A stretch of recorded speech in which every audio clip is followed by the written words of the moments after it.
Hello everyone, welcome to my channel Shaheen academy. और मैं हूं आपकी साइंस टीचर शाहीन। और आज हम लोग स्टार्ट करने वाले हैं साइंस का पहला अध्याय, रासायनिक अभिक्रिया एवं समीकरण। तो बच्चों, जैसा कि नाम देख के आपको बड़ा हेवी लग रहा है ये कि क्या होता है रासायनिक अभिक्रियाएं, और हमने पहली बार सुना है और बड़ा ऐसा कठिन सा हमें लग रहा है। तो ऐसा नहीं है, बहुत ही इजी चैप्टर है बेटा, और मैं आपको बहुत ही इजी वे में पढ़ाने वाली हूँ। तो प्लीज चैनल को सब्सक्राइब कर लीजिएगा, क्योंकि आज से हमारा जो है कंटिन्यू ये हमारा सेशन चलेगा और डेली आपको इसके वीडियोस मिलेंगे। तो ठीक है, स्टार्ट करते हैं रासायनिक अभिक्रियाएं एवं समीकरण। रासायनिक अभिक्रिया एवं समीकरण। पहला सवाल ये है कि रासायनिक अभिक्रिया होता क्या है। ठीक है, क्या होता है रासायनिक अभिक्रिया? हमने तो मैम सुना ही नहीं, कभी देखा ही नहीं। तो बेटा ऐसी कोई बहुत बड़ी वीआईपी चीज नहीं है रासायनिक अभिक्रिया के, बेटा हम तो कभी मिले ही नहीं, है ना। सुबह से लेके बेटा शाम तक हम लोग कई रासायनिक अभिक्रियाओं को देखते हैं, जो हमारी दैनिक जीवन में बहुत यूज में आती है। ठीक है, अब मैडम हम तो जाते हैं स्कूल, सुबह उठते हैं, नहाते हैं, नाश्ता वाश्ता किया, बैग उठाया, स्कूल चले गए, वापस आते हैं। तो आप लोग हमारा सिर खाने के लिए रेडी रहते हैं, हम लोग कहाँ से रासायनिक अभिक्रियाओं को देखेंगे? नहीं बेटा, ऐसा नहीं है।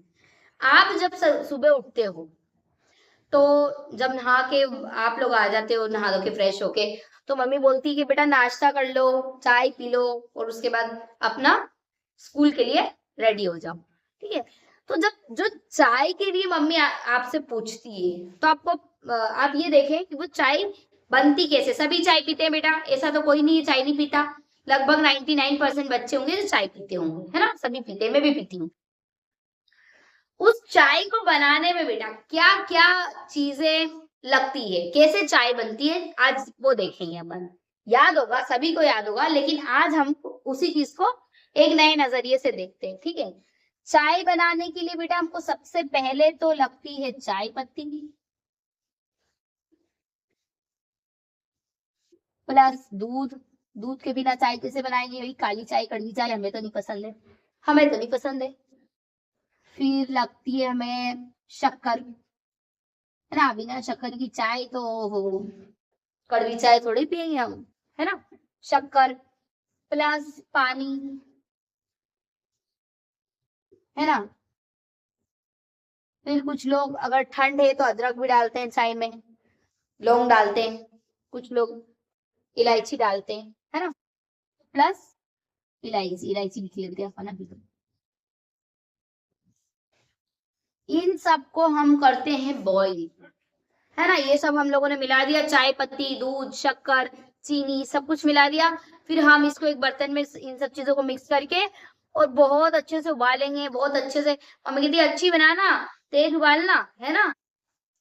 बहुत अच्छे से उबालेंगे, तब जाके हमको एक नई वाली चीज जो प्राप्त होगी, एक नई चीज जो हमें मिलेगी, वो होगी हमारी चाय। क्या प्राप्त होगा?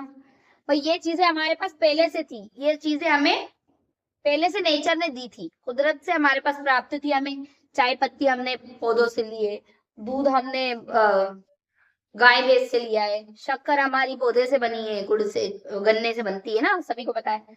पानी हमें कुदरत ने दिया, इलायची भी हमें पेड़ पौधों से मिलती। तो ये सारी चीजें जो थी हमें, हमारे पास प्रैक्टिकली, मतलब कुदरत ने हमें पहले से दी हुई है।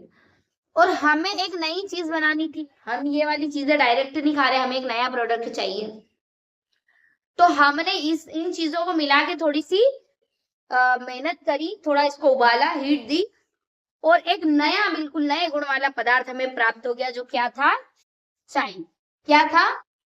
चाय। तो बेटा आप इस चीज को समझे कि कुछ चीजों को मिलाया गया, ठीक है, और फिर उस पर कुछ प्रेक्षण लगाए गए, जैसे हम लोगों ने चाय बनाने के लिए उसको उबाला, तब जाके एक, इस प्रक्रिया को हमने करा, तब जाके हमें एक नया प्रोडक्ट प्राप्त हुआ, वो था चाय। तो बेटा ये ही सेम प्रोसेस हमारी रासायनिक अभिक्रिया भी फॉलो करती है। कुछ चीजें मिलाई जाती है और फिर वो आपस में अभिक्रिया करती हैं, और एक नया प्रोडक्ट, नए गुण वाला पदार्थ हमें बनाकर देती है। यही रासायनिक अभिक्रिया की डेफिनेशन है। सेम यही डेफिनेशन है। क्या डेफिनेशन बनेगी इसकी बेटा? इसका उत्तर क्या बनेगा? इसका उत्तर बनेगा वे रासायनिक परिवर्तन। बेटा देखो, रासायनिक परिवर्तन हुए ना, कैसे हुए रासायनिक परिवर्तन? इन सबको मिलाया फिर उबाला, है ना? तो ये रासायनिक परिवर्तन इसमें आया, चेंजेस आए इसके अंदर, चेंजेस आए ना। इसकी परिभाषा ये है रासायनिक अभिक्रिया की, वे रासायनिक परिवर्तन जिनसे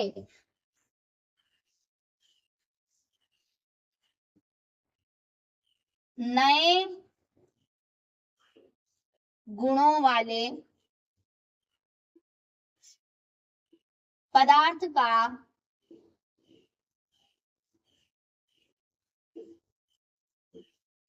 निर्माण होता है। समझ में आया बेटा?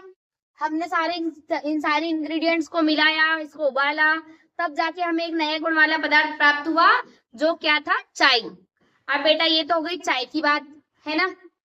हमें समझ में भी आ गया कि हाँ मैडम कुछ चीजें मिलती हैं, फिर थोड़ा हम उसके साथ कुछ या तो उसको हीट देंगे या फिर उसको मतलब ठंडे में रखेंगे, कुछ ऐसी चीज करेंगे उसके साथ जिससे वो आपस में इंग्रेडिएंट काम करें, मिल जाए और फिर हमें एक दूसरा प्रोडक्ट प्राप्त हो जाए, बिल्कुल नए गुण वाला, है ना? जो पहले से नहीं था। ये पहले से नहीं था ना चाय, हमने इसके लिए इतना तामझाम किया है ना। तो ठीक है मैम, हमें ये चीज तो समझ आ गई। अब थोड़ा सा आप हमको एक तो एग्जाम्पल और दो। ठीक है बेटा, एक एग्जाम्पल से और समझते हैं। अब पहले मुझे ये बताइए, ये आपकी दैनिक जीवनचर्या की अभिक्रिया हुई कि नहीं हुई? चाय सभी लोग पीते हैं ना? सभी पीते हैं। इसी प्रकार की एक और अभिक्रिया है हमारी दैनिक जीवनचर्या में। ठीक है, कौन सी है हमारी? देख ले अपन कौन सा लेते हैं। एक लेते हैं कागज का जलना। कागज तो सभी ने देखा है, सभी ने देखा है ना?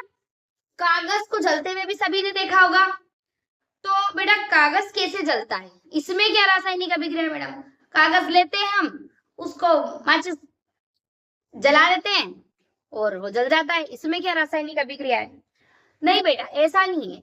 ये भी एक प्रकार की रासायनिक अभिक्रिया है। कैसे है इसको हम समझते हैं। ठीक है, कागज जो होता है, तो सबसे पहले समझे कि देखो चाय वगैरह बनाने में तो इतने आइटम दिए थे हम लोगों ने, चाय पत्ती, शक्कर, दूध, है ना?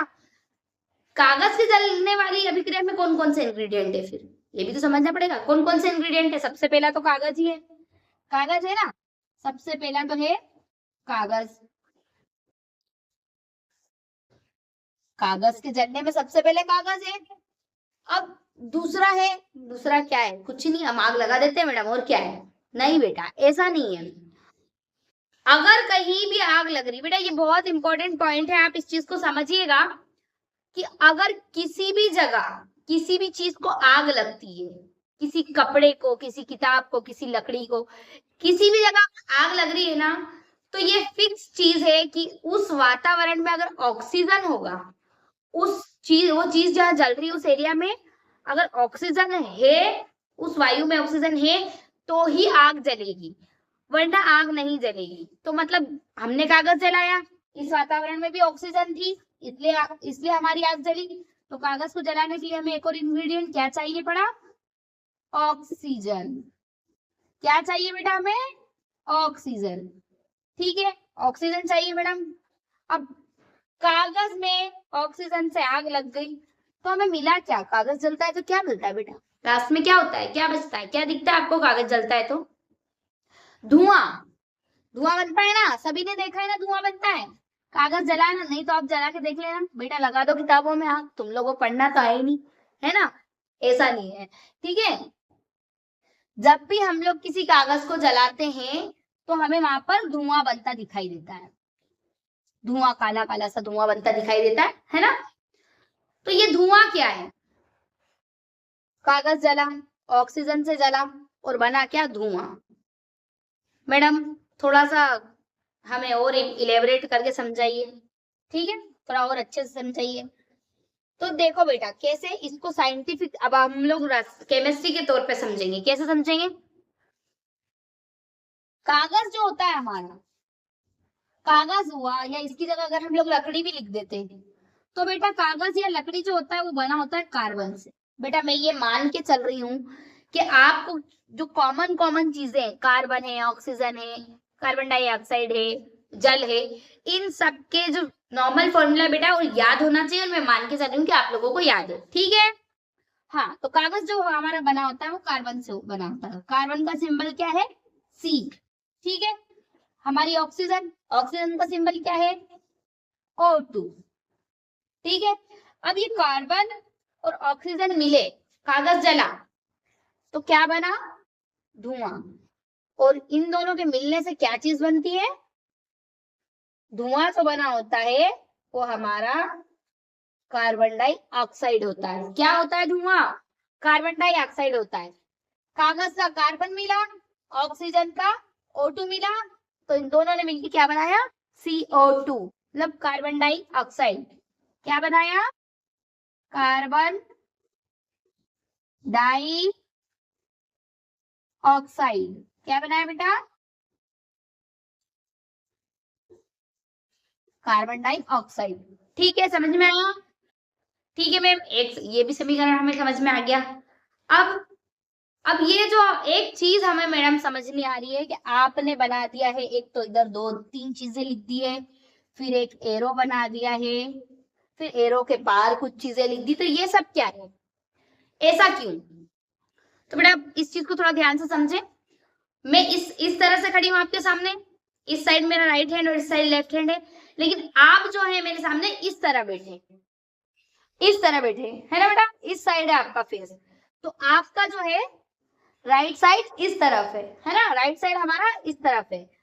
इस साइड को हम, ये जो एरो है, एरो की ये जो ये वाली साइड है, इसको हम कहते हैं कि RHS।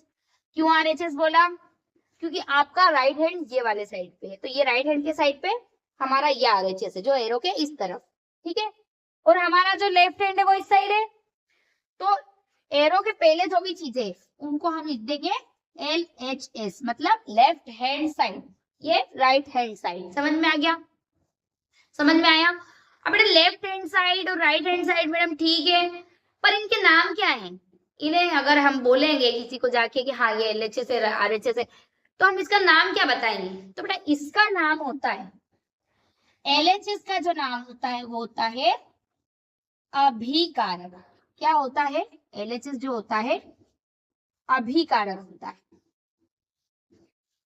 क्या होता है बेटा? LHS साइड जो होता है हमेशा अभिकारक होता है, और जो RHS साइड होता है वो हमेशा होता है उत्पाद। उत्पाद क्या होता है और अभिकारक क्या होता है?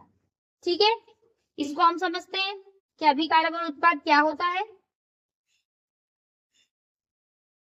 बेटा यहाँ से मैं थोड़ा मिटाऊंगी, है ना, अगर आप लोगों को नोट डाउन करना है, नोट डाउन तो करना ही बेटा, मेरी क्लास में कॉपी पेन आपको लेके ही बैठना है, तभी हम लोग अच्छे से पढ़ पाएंगे। मैं इस वजह से थोड़ा मिटा रही हूँ आप लोगों को नोट डाउन करने के लिए। आप इसको पीछे से थोड़ा वीडियो को पीछे ले लेना, तब से वहां से लिख लेना। हाँ, तो अब मैडम रासायनिक अभिक्रियाएं तो हमने समझ लिया।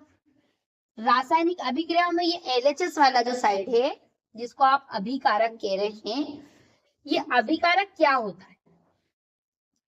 है ना, ये सवाल पढ़ते, ये देखते हैं अपन, ये अभिकारक क्या होता है। बेटा ये चाय वाला जो एग्जाम्पल है ना हमारा, ये वेस्ट नहीं जाएगा, देखना आप लोग आगे चल के, ये चाय वाला एग्जाम्पल हमारा वेस्ट नहीं जाने देंगे हम लोग, इसका हम यूज जरूर करेंगे। ठीक है, अभी फिलहाल इसका यूज हम लोग समझने में कर रहे हैं। हाँ, तो ये जो है अभिकारक, अभिकारक क्या होता है? LHS साइड है समीकरण की, रासायनिक अभिक्रिया की, इसका नाम अभिकारक है। अभिकारक क्या होता है? तो बेटा अभिकारक वे पदार्थ होते हैं जो रासायनिक अभिक्रिया में भाग लेते हैं। देखा ना आपने, ये चाय है, ये हम लोगों ने चाय बनाई, तो चाय में जो एरो के इस तरफ है जितने भी पदार्थ, ये सब चाय बनने में भाग ले रहे हैं बेटा, है ना, चाय बनाने में भाग ले रहे हैं ना। अगर मान लो एक भी चीज इसमें से कम हुई, शक्कर हमारे पास नहीं मिली, तो क्या चाय अच्छी बनेगी? नहीं बनेगी। अगर हमारे पास चाय पत्ती नहीं हुई, तो क्या चाय अच्छी बनेगी? बिल्कुल नहीं बने, चाय बनेगी नहीं ना, चाय पत्ती के बिना चाय बन ही नहीं सकती। तो बेटा ये जो एलएचएस साइड पे चीजें होती है, ये एरो के इस साइड अभिकारक। बेटा अभिकारक वो चीजें हैं जो जिनके होने से ही अभिक्रिया होगी। ये चीजें वो है जो भाग लेगी अभिक्रिया पे तो ही अभिक्रिया होगी। इसकी सीधी सी डेफिनेशन है, अभिक्रिया में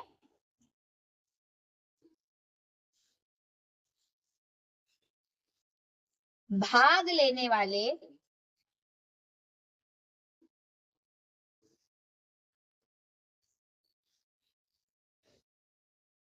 पदार्थ अभिकारक कहलाते हैं।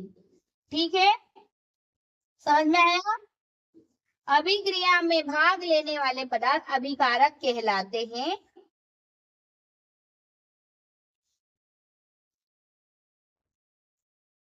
इन्हें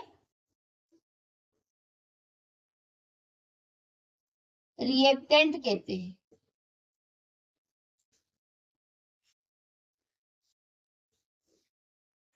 रिएक्टेंट क्यों कहते हैं बेटा? क्योंकि अभिक्रिया को इंग्लिश में रिएक्शन कहते हैं, इसलिए अभिकारक को रिएक्टेंट कहते हैं।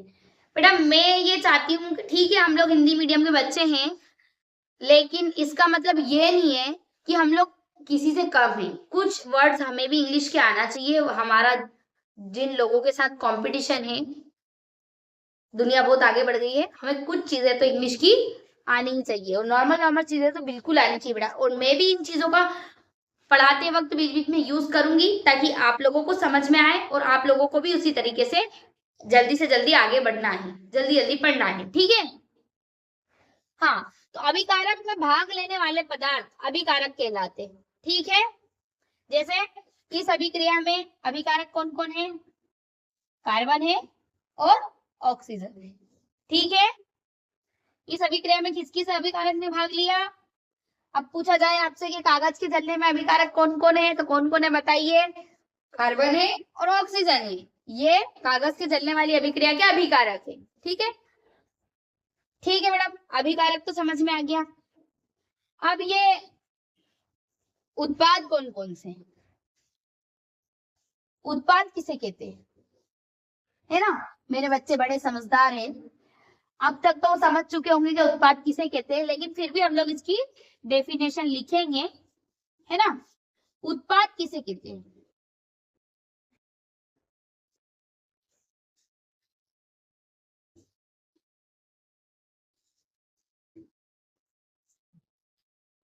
क्या होता है भाई उत्पाद?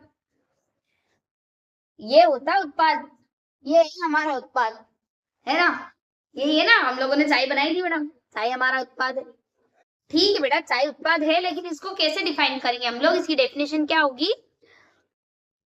रासायनिक अभिक्रिया, रासायनिक अभिक्रिया के फल स्वरूप प्राप्त होने वाला पदार्थ, ये रासायनिक अभिक्रिया हमने की, इसके फल स्वरूप प्राप्त होने वाला पदार्थ क्या होता है? उत्पाद होता है। क्या होता है बेटा? रासायनिक अभिक्रिया के फल स्वरूप प्राप्त होने वाला पदार्थ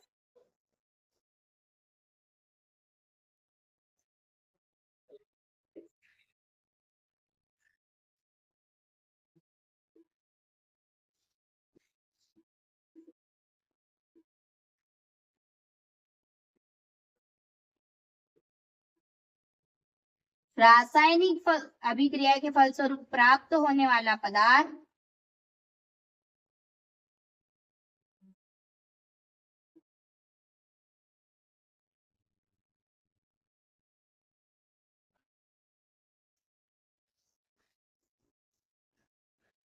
हमारा क्या कहलाता है? उत्पाद कहलाता है। उत्पाद को इंग्लिश में प्रोडक्ट बोलते हैं। प्रोडक्ट बोलेंगे ना बेटा, देखो क्या बनाया आपने, क्या प्रोडक्ट बनाया? अगर कोई पूछता तो हमने चाय बनाई थी, है ना, चाय बनाई हमने। रासायनिक अभिक्रिया के फल स्वरूप प्राप्त होने वाला पदार्थ उत्पाद कहलाता है। ऐसे इंग्लिश में क्या कहते हैं बेटा?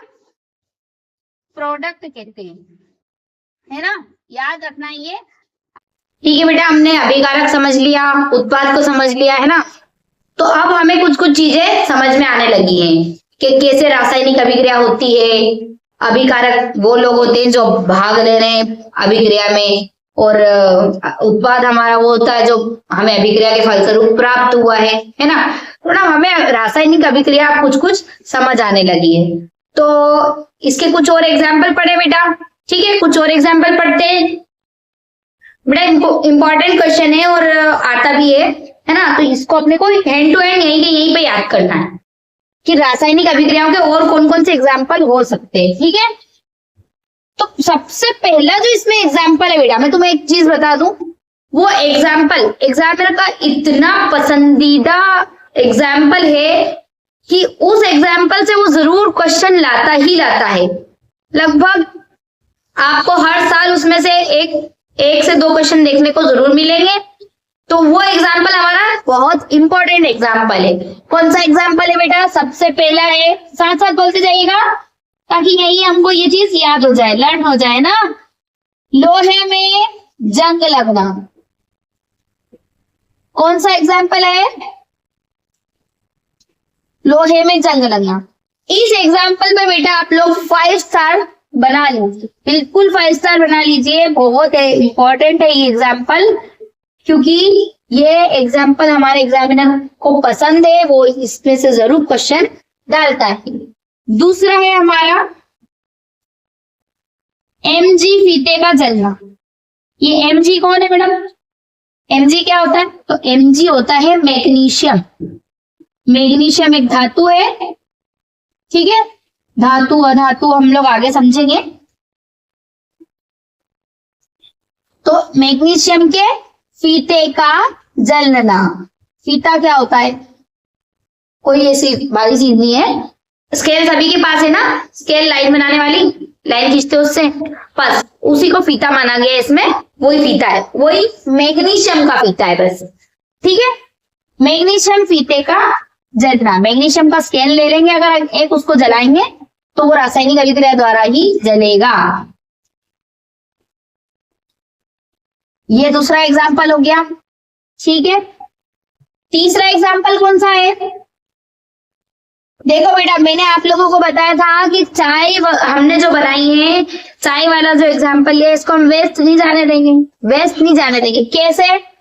क्योंकि हमारा जो तीसरा एग्जाम्पल है वो है भोजन का पकना। भोजन का पकना। बेटा चाय है, पीते हैं, ऑफकोर्स भोजन है वो, है ना।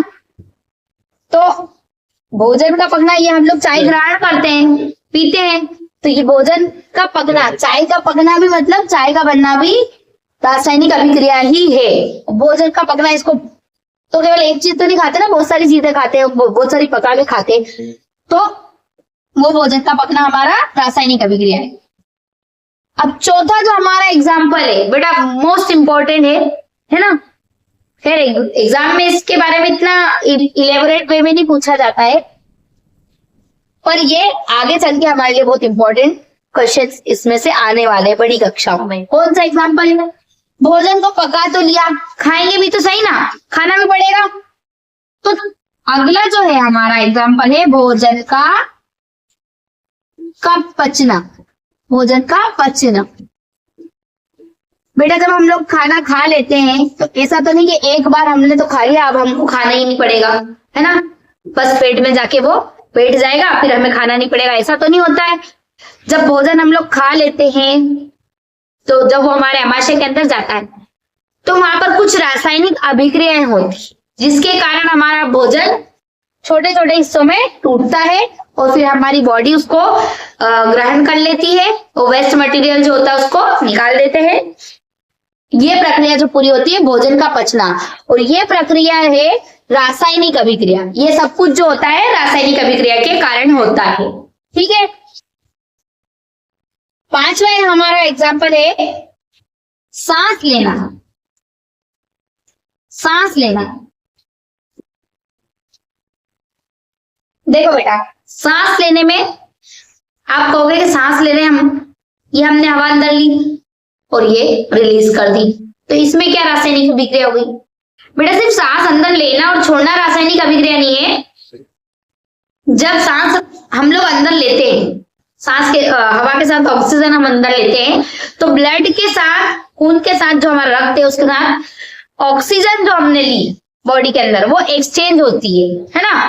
फेफड़ों से वो खून के अंदर जाती है और फिर पूरी बॉडी के अंदर खून के साथ ऑक्सीजन पहुंचती है, तभी हमारी बॉडी अच्छे से वर्क कर पाती है ना। तो ये एग्जाम्पल भी हमारा जरूरी है। अब आप लोग देखो, अब आपको पता चला ना कि हमारे दिनचर्या में कितनी रासायनिक अभिक्रियाएं हो रही है जो हमारे लिए बहुत जरूरी है। सांस नहीं लेंगे तो जिंदा रह पाएंगे क्या? भोजन नहीं करेंगे तो जिंदा रह पाएंगे क्या? भोजन कर लिया और पचा नहीं पाएंगे तो जिंदा रह पाएंगे क्या? नहीं ना। तो ये हमारी दिनचर्या के अंदर का हिस्सा है, रासायनिक अभिक्रिया है ना, दिनचर्या का इंपॉर्टेंट हिस्सा है। ठीक है बेटा, इसके आगे हम लोग कल पढ़ेंगे। आज की क्लास हमारी यही समाप्त होती है, लेकिन हमारा जो ये 5 स्टार वाला, 5 स्टार एकदम बढ़िया 5 स्टार वाला एग्जाम्पल है वो हम लोग पढ़ने वाले हैं कल, और उसको बहुत अच्छे से समझने वाले हैं। तो प्लीज चैनल को सब्सक्राइब कर दीजिए ताकि कल की क्लास आपको नोटिफिकेशन आपके पास पहुंच जाए और आप उसको देख सके। इसको हम बहुत अच्छे से कल समझाने वाले हैं। ठीक है, बाय।